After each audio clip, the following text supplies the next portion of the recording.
What's good, everybody? Welcome to the latest episode of Mystery Unsolved. I am, of course, your host.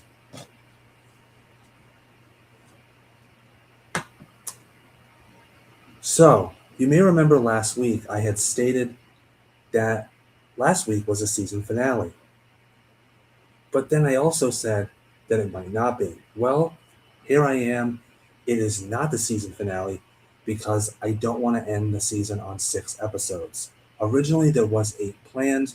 However, things happened and I had to remove one because of lack of information. And I removed another one because of who knows what, right?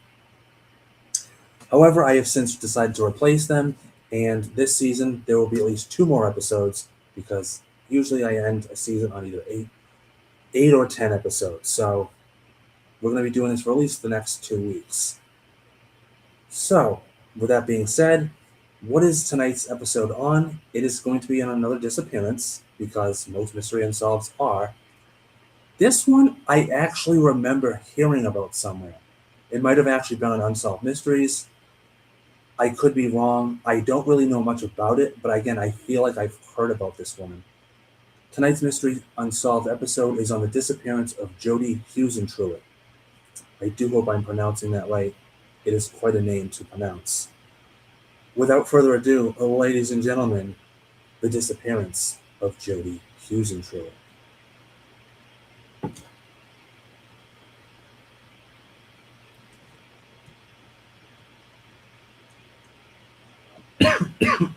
And we start off with a nice little cough. Still haven't gotten rid of it. Jodi Huisentruit was an American television news anchor who worked for KIMT in Mason City, Iowa. In the early morning of June 27, 1995, that was 3 days after my birthday, a colleague called her at home when she failed to arrive for work. Huisentruit answered the call and said she had overslept and was on her way. Signs of a struggle outside her apartment near her car led investigators to believe she had been abducted. Despite extensive investigations, no definitive clues to her disappearance were found, and she was declared legally dead in 2001. So yeah, that's the opener. We're gonna get hopefully a lot more juicy details. Do be advised, I am plugging this tablet in, but at least on 2 occasions, it has been known to just time out right in the middle of me being live. So if that happens, I will do my very best to see if I can get back on live.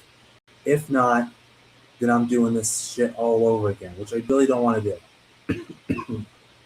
You have no idea the pain it causes me when it does that. The day before her disappearance, Huisentruit participated in a golf tournament. According to Mason City resident John Van Sice, she then went to his house to view a homemade videotape of a birthday celebration that he had arranged for her earlier that month.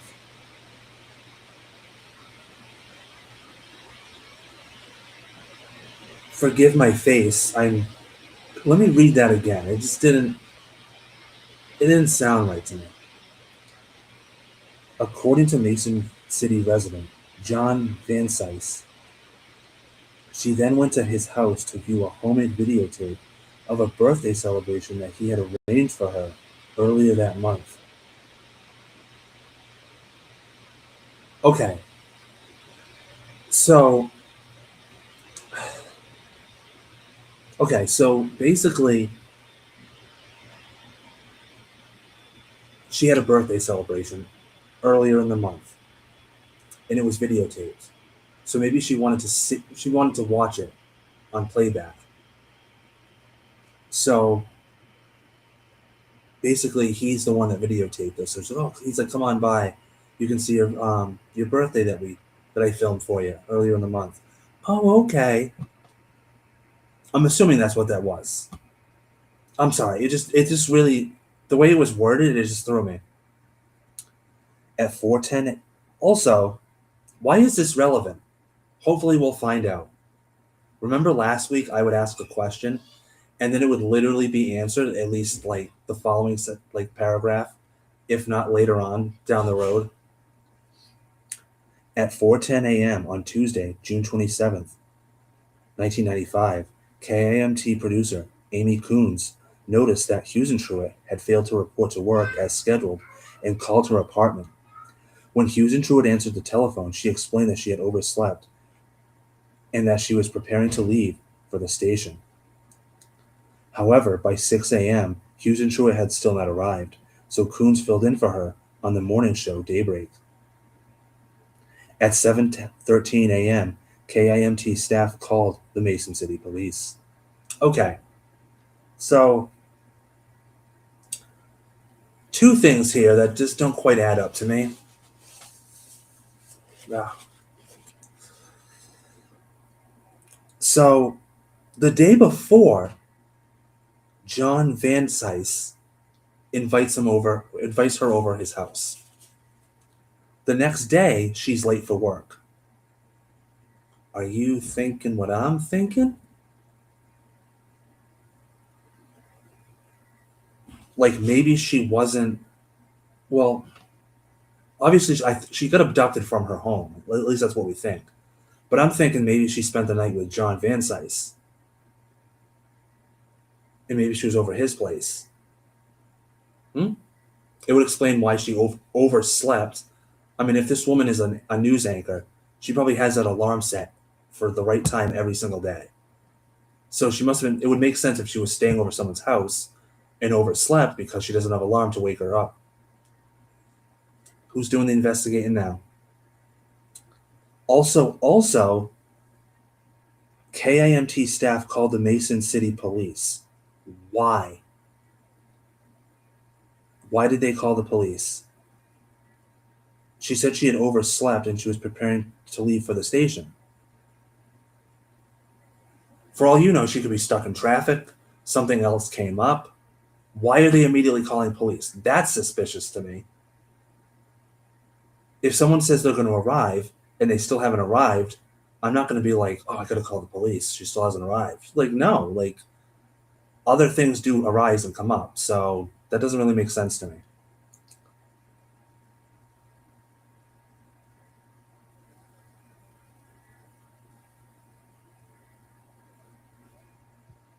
When the police arrived at the at Huizentrout's apartment, they found a red Mazda Miata in the parking lot that she was planning on buying, as well as evidence that suggested a struggle had taken place near the car. Her personal items, including a bent car key and her red high heels, were strewn about the area, and police reported recovering an unidentified palm print from a pole nearby. Okay, okay. So we still got the investigation to go over, so we should be good.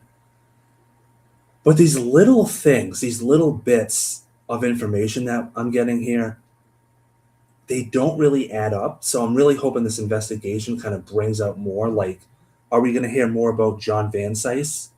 Are we going to hear more about the, excuse me, are we going to hear more about her oversleeping? And also a red Mazda Miata in the parking lot she was planning on buying. So basically, she was test driving. Excuse me.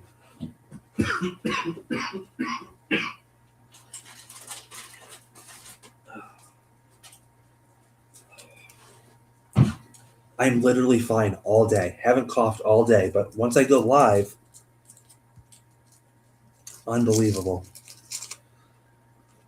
All right, let's do this. So she planned on buying a Mazda Miata, so she was test driving it. They let her take it home. And it was her heels, a bent car key, and a unidentified palm print. Okay, okay. Investigators interviewed at least three neighbors at the Huisentruit apartment complex who said they had heard screams around the time that she would have likely been leaving for work. Hmm, interesting. My lips are just. Ah. In addition, a neighbor reported seeing a white Ford Escalone, Escalone, Escalone idling in the parking lot at about the same time. Who drives a Ford Escalade? Escaline. Econoline. I'm so sorry. I read stuff how I read it. Econoline. A Ford Econoline, Justin. In September of 1995, the Huisentruit family hired private investigators from McCarthy and Associates Investigative Services in Minneapolis, who in turn enlisted the assistance of Omaha private investigator Doug Jossa. McCarthy and Jossa appeared on several national television shows, including America's Most Wanted and Unsolved Mysteries. I must have seen this episode then. Okay. In November 1995, November, she disappeared in July. Remember that? July, August, September, October, November. That means for 5 months, these professional investigators found nothing. That's what that's telling me. I'm just saying. In November 1995, they and members of Huisentruit's family traveled to Los Angeles to meet with 3 prominent psychics. Oh, of course they did. Oh, if you gave me 3 things, that I think that they would have done after not having found any trace of Jodi Huisentruit after 5 months, on my third guess, I probably would have said a psychic. I'm not even gonna lie. This meeting was televised and served as the pilot for the Psychic Detectives television show. Oh my god. I wonder if this is the show that I remember watching with my parents, where, or maybe it wasn't. All right, let's just move on. I'm sorry. Although each show generated several leads, none resulted in concrete evidence nor identification of a suspect. In May 1996, May of 1996, that means November, December, a January, a February, a March, April, May. What good were those psychics? They weren't, because psychics are frauds. Houdini knew. In May of 1996, approximately 100 volunteers searched an area of Cerro Gordo County and left flags to mark anything that appeared suspicious. For what? Do you know something we don't?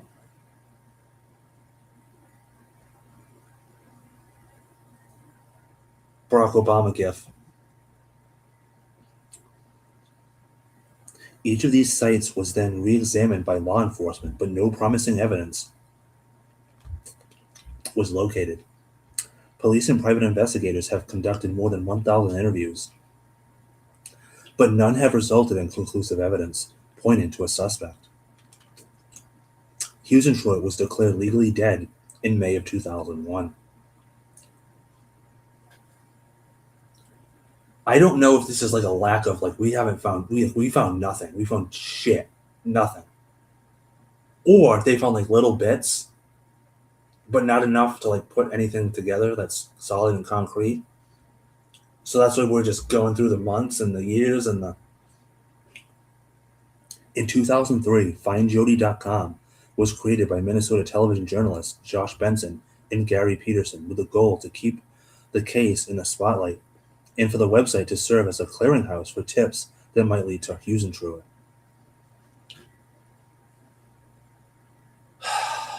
Okay. The internet was created in 95 for all of us to use. So I get it.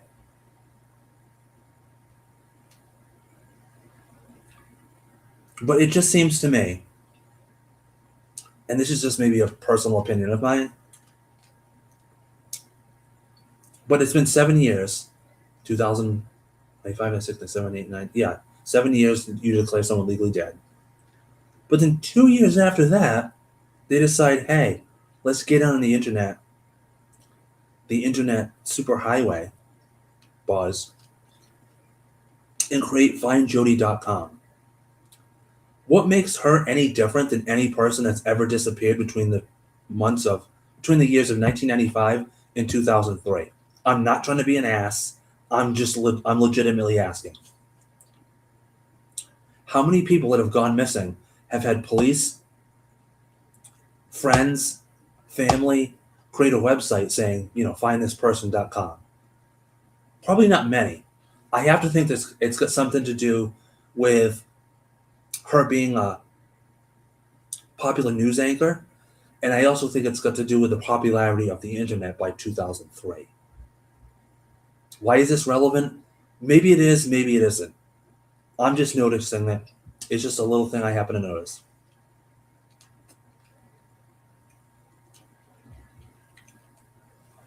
When new cases arise that appear to bear similarities with Huisentruits, or whenever remains are discovered in the area, speculation quickly leads to the connection with the missing reporter. However,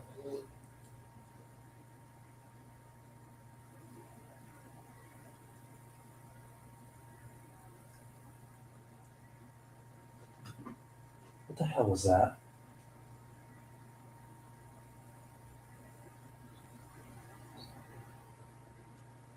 Did you guys hear that?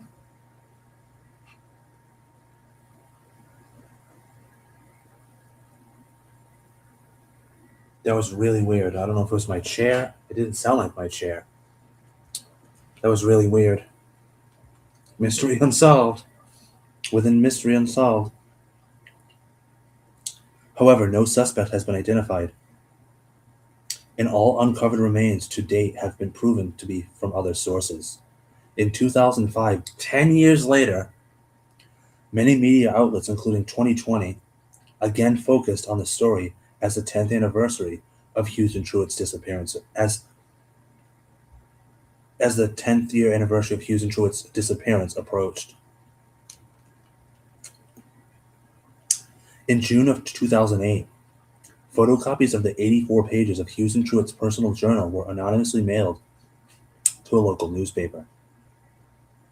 Oh, okay. 13 years later, the Mason City Globe Gazette received the material in a large envelope with no return address and a June 4th postmark from Waterloo, Iowa.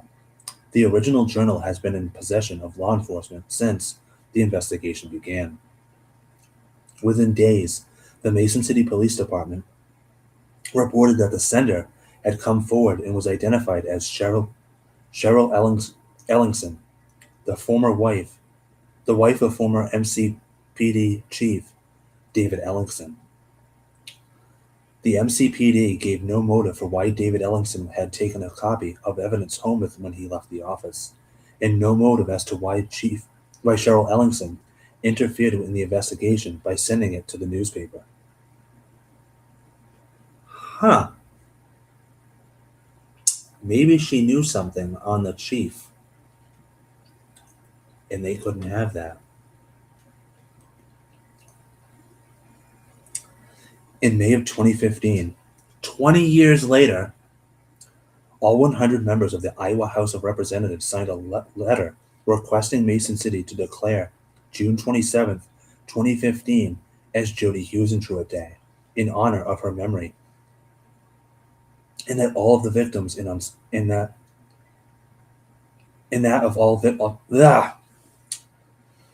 honor of her memory and that of all victims in unsolved cases. This was ultimately declined. Oh shit! It was a nice gesture.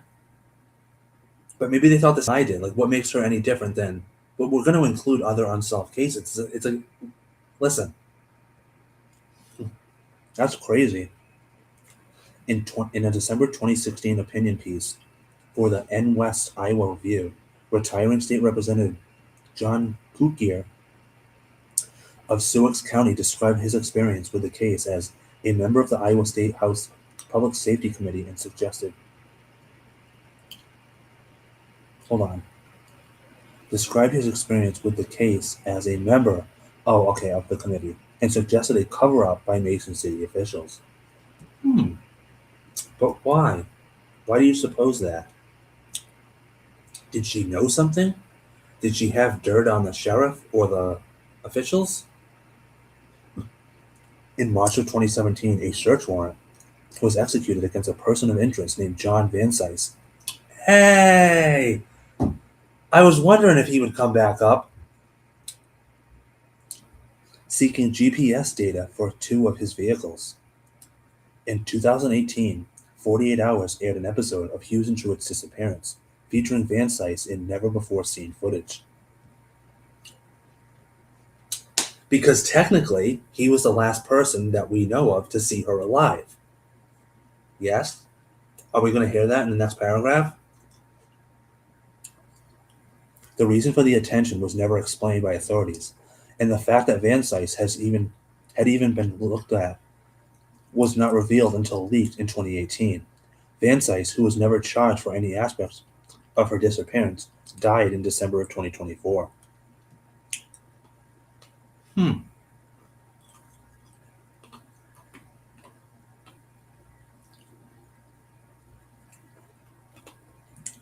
I will go back to that. As of 2020, the MCPD and the Iowa Division of Criminal Investigation were still actively investigating Huisentruit's disappearance. That same year, FindJodi.com launched a podcast by the same name in order to gain a new audience to share information on the case and generate new leads. In 2022, ABC's 2020 debuted a new special titled Gone at Dawn, overviewing the disappearance and interviewing those close with the case.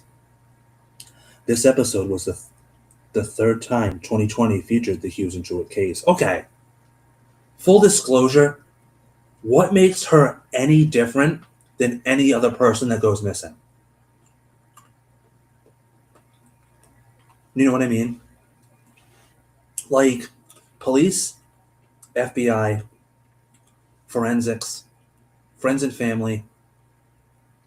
Eventually, they're all going to close the case. I mean, I get the family and friends. They're going to still look on their own time, but eventually, at some point, police, media, they're just going to close cases. If someone goes missing and they disappear off the face of the earth, after a while, after like, I mean, let's do an estimate here. 2 to 3 years tops, they stop looking and they close the case. Or they keep it open until 7 years and the person's legally declared dead and they close the case. We're going on over 20 years and they're still wondering why this woman went missing. And now we're creating podcasts for her. Like, what makes her stand out more than any other disappearance case? Please explain this to me. I'm not trying to be insensitive. I'm not trying to be inappropriate here. I'm not even trying to cause controversy. I just don't understand how a woman who went missing in 1995 is still somehow insanely relevant to the Iowa community 20 plus years later. That's really suspicious to me. It's really weird. I get that she was beloved. I totally get that more than anybody. Like, of course I get it. We all have loved ones. You know what I mean? I'm just trying to figure out why it is that after 20 plus years, we're even creating podcasts, which didn't exist in 1995, to talk about a woman who went missing in 1995. I get it. She was a news anchor. She went missing. It was crazy. It was suspicious. There's been no leads. There's been nothing. It's just like, is that the reason?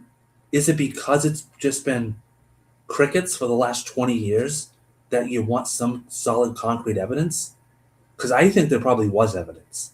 And I think that, like the guy from the Sioux County committee said, I think it was covered up. I think somebody knew something, but they did their job. They covered that shit up so good that no concrete evidence has ever come forward. But I want to know who's been driving this thing. Like, sorry, I just brain lapse. Who's been driving this case home for the last 20 years and won't give up on it? Is it her friends and family? Because if so, again, I can back that. I can understand that. But the fact that it's appeared on 2023 times, numerous, in the media numerous times, they wanted to make Jodi Huisentruit Day.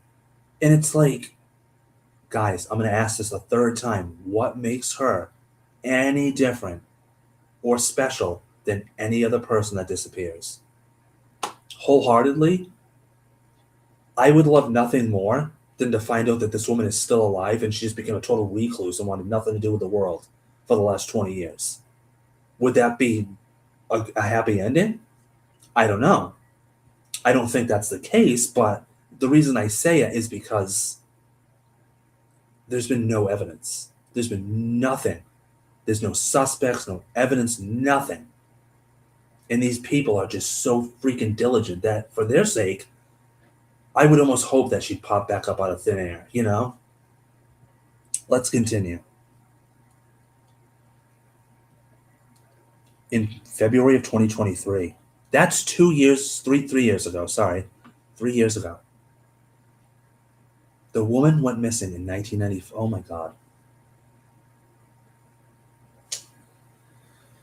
This is crazy. I think a family member must have wrote this article because it's just in February of 2023, former media consultant turned private investigator Steve Ridge, who started investigating the case in 2019, announced that he was personally offering a $25,000 award for any information that leads to the recovery of Huisentruit's remains, even if an arrest is never made.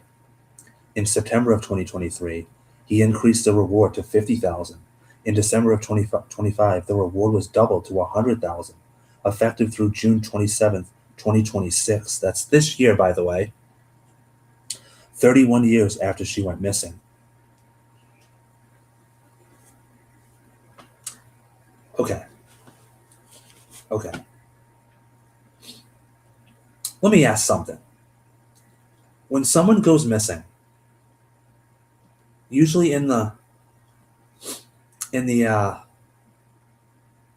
month, like the day, the week, the month that they go missing. Damn it. Usually, if they haven't been found by a week, what happens?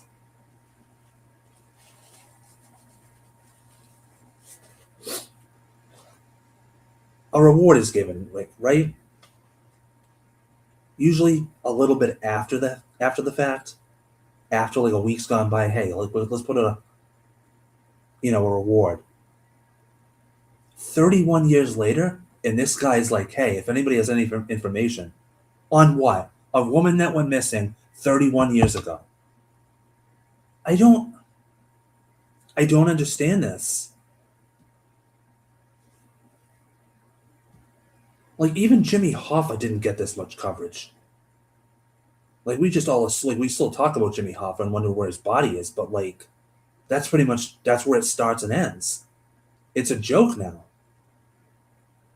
But Jimmy Hoffa never got the coverage this woman's getting, and Jimmy Hoffa was more well known than her. I would think. Again, I don't mean any disrespect here. I'm just trying to understand.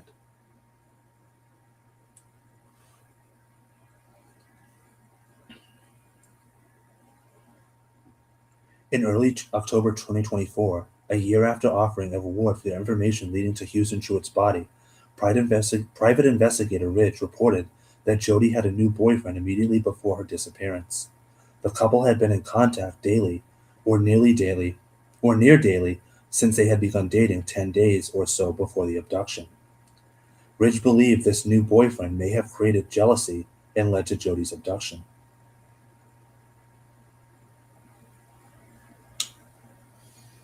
I'm not going to sound like a broken record, but I will go back to one thing that was mentioned once again, but then just kind of thought after. Created jealousy and led to Jodi's abduction. Jealousy from what? John Van Sice? Was that her boyfriend? Or was it because the boyfriend had seen Jodi with John Van Sice and just naturally assumed that he got jealous and did something to her? In mid-October 2024, the MCPD searched a wooded site in rural Winsted, Minnesota, that was scheduled to be the location of an apartment complex after what was reported to have been an anonymous tip. On July 15th, 2025, that was literally last year. I have Hulu. I don't remember coming across this. Hulu released a three-part documentary series, Her Last Broadcast, The Abduction of Jodi Huisentruit. While the series dispels many rumors and erroneous media reports about the case, it chooses to focus attention on four persons of interest, none of whom the MCPD have found evidence against, none of them having ever been elevated to the status of suspects despite 30 years of police work, including serial rapist Tony Jackson, who lived 2 blocks from the KAMT broadcast studios at the time. Brad Miliband, the ex-husband of Huisentruit's childhood best friend, revealing that the wooded site search in Winston, Minnesota in October of 2024 was adjacent to a house that Mildenbrand had previously owned. And suspected serial killer Christopher Revock, whose girlfriend lived in Mason City at the time.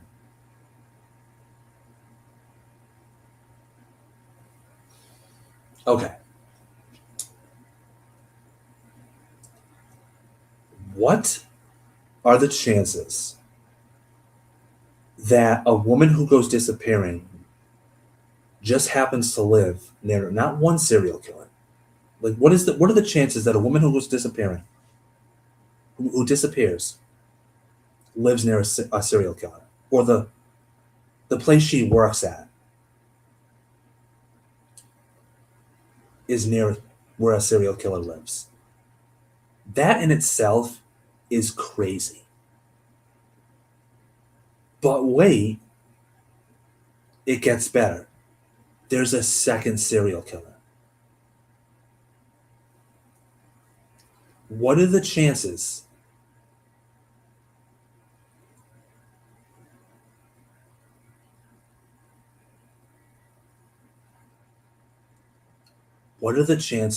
that somebody that Huisentruit knew also lived, like, I don't know, maybe they're grasping at straws here, but I heard the word serial killer twice in connection to a woman who disappeared 31 years ago.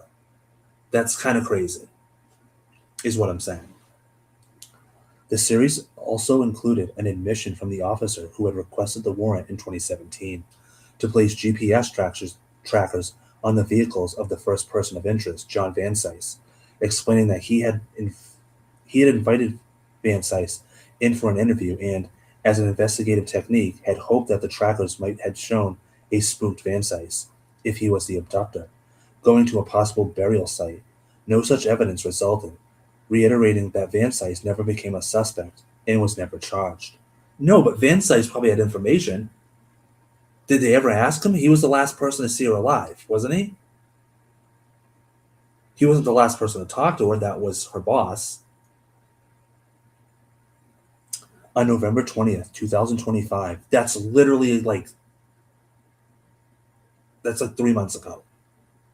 This is nuts. This has never happened before, by the way.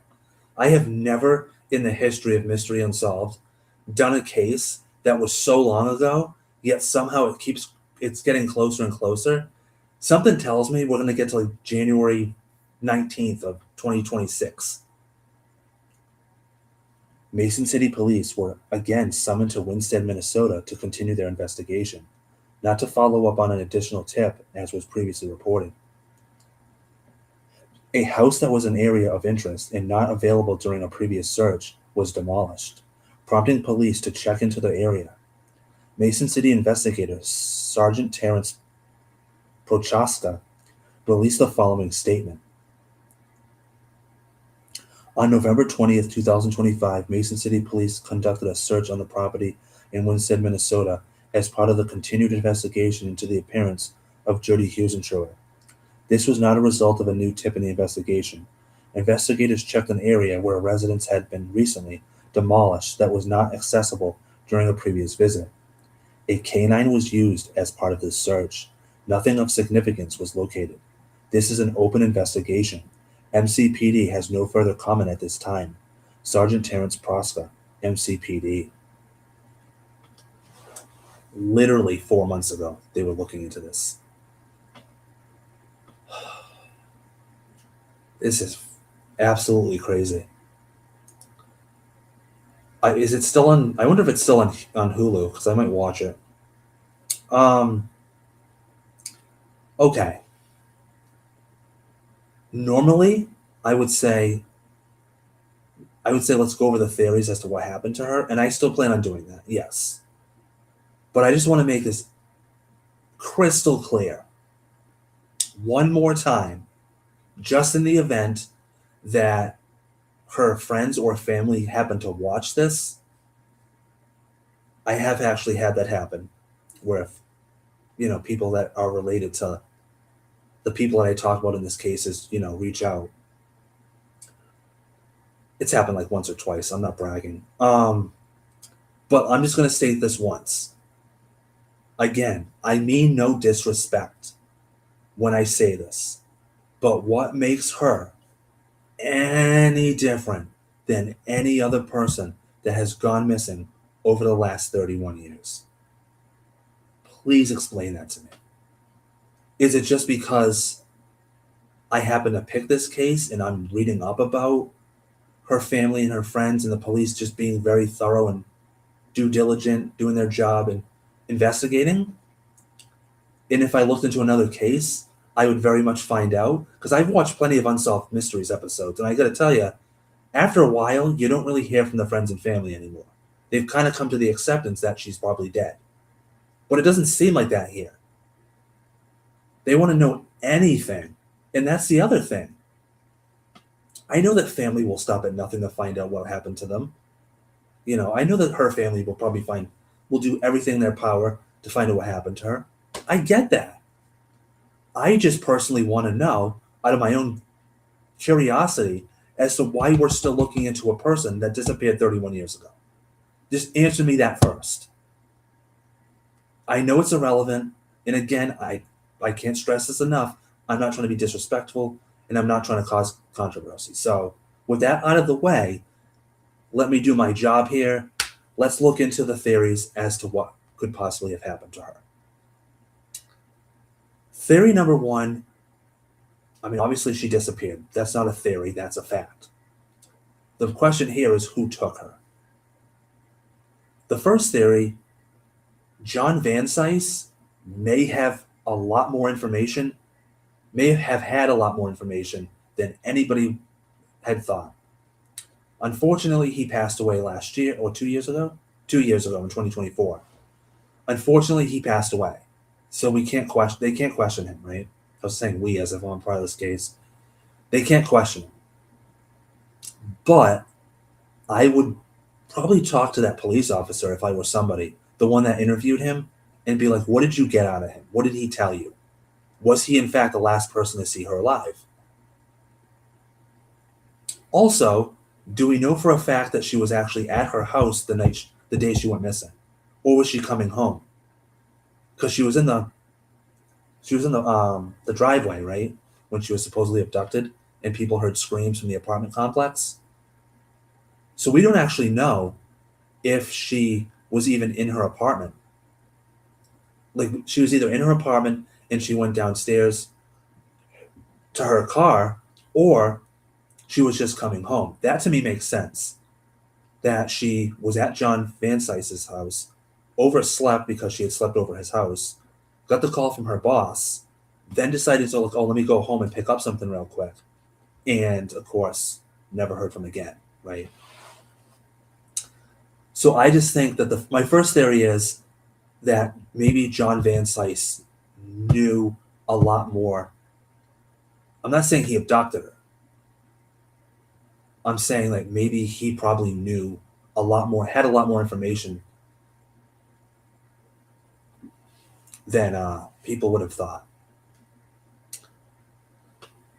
First theory, maybe it's that I wouldn't say that's a theory, but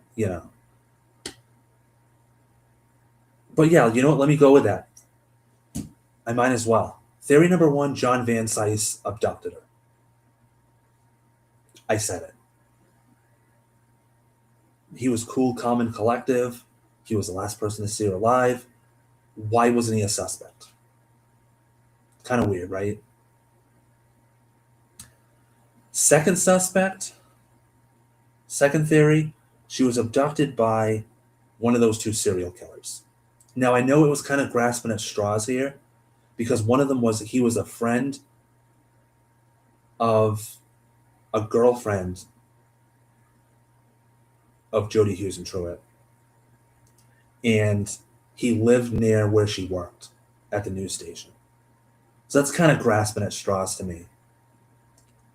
But again, the fact that two serial killers' names have come up over during a missing persons case, that's got to be something. So, theory number two, one of the serial killers was involved. I know they're not suspects, but then again, neither was John Van Cise. No one has ever no one has ever said that anybody's been a suspect, which is suspect. That you have no suspects. Say that 5 times fast. So yeah, theory number two, one of those two serial killers took her and killed her and buried her somewhere. Theory number three, there was a third person in there.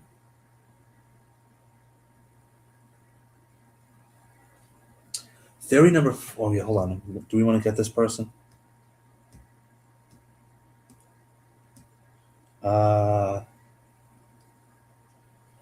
Brad Millerburn, the ex-husband of Huisentruit's childhood best friend. Revealing the wooded site searched for in Minnesota. Yeah, that's weird. And then the serial killers. So maybe Brad Millerburn, but why would he, again, husband of a childhood friend? And yet that was also the place, if you remember, in Winstead, Minnesota, that they had gone back to investigate. It's like, oh, we didn't get a tip. It's like, okay, you didn't get a tip, but why would you just randomly go back there? Oh, we couldn't search it before. Why? Because you didn't have a search warrant, and you didn't feel like getting one because you didn't feel like you'd have time, and that the person would decline you to enter their home. Am I onto something there? So now that the house has been demolished, you're like, okay, we can check this place. Oh, there's nothing. You want to check an area that you didn't get access to at the time in whatever year, and now you're looking for evidence or anything about a woman who disappeared 31 years ago. Okay, good luck with that. Good luck finding anything. Or maybe they wanted to find her body on the premises. Again, there's a good chance that Jodi Huisentruit's body could have been at Winstead, Minnesota, at that location at one point in time over the last 31 years. But it wasn't when they went there because the person had probably moved it. Again, if it was in fact actually there. I'm not a police officer or a detective, but I mean, I don't think you have to be to come to that logic, right? All right. So those are my theories. John Van Cise, one of the serial killers, Brad Hildenberg. Sorry if I'm butchering your name. Millerburn, sorry. Oh yeah, Tony Jackson was the other serial killer. He's the one that lived near the broadcast studios. Okay. And then what was the other one?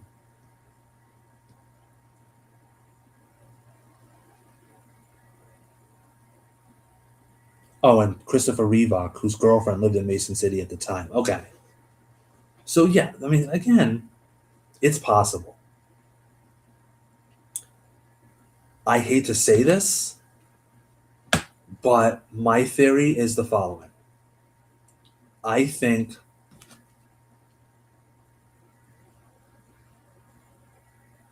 thank you. I think it's I don't think it's a coincidence that two serial killers were in the area around the time she went missing. I think one of the two serial killers may have murdered her, abducted her, kept her somewhere, and then murdered her. Unfortunately, like that's what I think. Because it's too much of a coincidence that you have two serial killers. Again, I hate to sound like a broken record. I apologize. It's just, if I don't say it, then who will? You know what I mean? I'm sure other people have thought this. People in her family, friends, people investigating this case and dragging it out for the last 31 years. Um, so I think that maybe one of the serial killers unfortunately abducted her and killed her. The second theory I think is maybe it was John Van Sice. And if I don't think it was him, I think that maybe at the very least he had information that could have helped them, like pinpoint where she was, you know, whether she was returning from his house before she was abducted or if she was coming out of her house before she was abducted. So yeah. What do you think happened to Jodi Huisentruit? Do let me know in the comments below. And of course, because I am on YouTube, I'm pretty much almost obligated to say, if you're not following me already, do hit subscribe so you know that anytime that I do go live for Mystery Unsolved or any other videos. And yeah, um, I just want to give a little quick shout out to all the people that are actually actively still going over this case. Again, I'm not a professional by any means. Please take whatever information I have stated that you want. Feel free to reach out. I don't mind. Uh, I think it's very commendable at this point that her case is still fresh 31 years later. And I know I sounded like I didn't understand, and I don't, but like, I think it's good though. I mean, at the end of the day, at the end of this case in this video, I think it's good that, not a day goes, the saying when a family and friends go, oh, not a day goes by where I don't think of you? That's literally what they're doing with Jodi Huisentruit. They are letting her memory live on, and they will not stop until they get justice and find out what happened to her. And you got to commend them for that. So I do that. And I just wanted to make that quick little shout out to all the people that are still looking into this case. So kudos to you. Much respect. And again, if my video can at all help, please, please reach out. Please take what you want. And yeah. So this has been Mystery Unsolved. I feel like I should end this season on this episode, but I actually have another episode, one more to do next Friday. So do stay tuned for that. I don't know the specifics on what it will be about, but it'll probably be another disappearance case. So for Mystery Unsolved, I'm Justin Bienvenue. Have a good night.